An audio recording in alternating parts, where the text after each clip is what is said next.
Instagram light ஆப்ல எப்படி வந்து ஆக்டிவ் ஸ்டேட்டஸ் வந்து எப்படி ஆஃப் பண்றது அப்படிங்கிறத வந்து பார்க்க போறோம். இந்த மாதிரி நீங்க ஆஃப் பண்ணிட்டீங்க அப்படின்னா நீங்க இன்ஸ்டாகிராம் லைட்ல ஃபுல்லா ஆன்லைன்லேயே இருந்தாலும் நீங்க ஆன்லைன்ல இருக்கீங்க அப்படின்றது பார்த்தீங்கன்னா யாருக்குமே வந்து தெரியாது.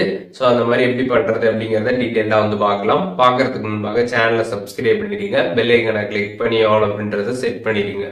வீடியோக்குள்ள போகலாம். இன்ஸ்டாகிராம் லைட் ஆப் வந்து ஓப்பன் பண்ணிடுங்க. ஓப்பன் பண்ணிட்டு கீழே ப்ரொஃபைல் பேஜ் இருக்கும், அதை கிளிக் பண்ணி ப்ரொஃபைல் பேஜை ஓப்பன் பண்ணிடுங்க. ஓப்பன் பண்ணிட்டு சைடில் 3 லைன்ஸ் பட்டன் இருக்கும், அதை கிளிக் பண்ணிங்கன்னா செட்டிங்ஸ் அப்படின்னு ஒரு ஆப்ஷன் இருக்கும்.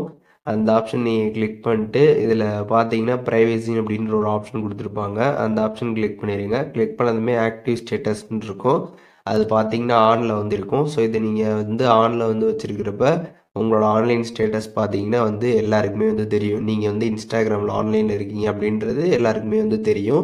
இதை நீங்கள் ஆஃப் பண்ணிட்டீங்க அப்படின்னா உங்களோட ஆன்லைன் ஸ்டேட்டஸ் இன்ஸ்டாகிராமில் நீங்கள் ஆன்லைனில் இருக்கிறது பார்த்தீங்கன்னா யாருக்குமே வந்து தெரியாது. ஆனால் அதே சமயத்தில் மற்றவங்களோட ஆன்லைன் ஸ்டேட்டஸும் உங்களுக்கு தெரியாது. மற்றவங்க இன்ஸ்டாகிராமில் ஆன்லைனில் இருந்தாலும் உங்களுக்கு பார்த்தீங்கன்னா வந்து ஷோ ஆகாது. ஏன்னு பார்த்தீங்கன்னா நீங்கள் வந்து ஆஃப் பண்ணிட்டனால அவங்க வந்து ஆனில் இருந்தாலும் உங்களுக்கு பார்த்தீங்கன்னா அது வந்து ஷோ ஆகுது. அதையும் நீங்கள் வந்து தெரிஞ்சுக்கோங்க.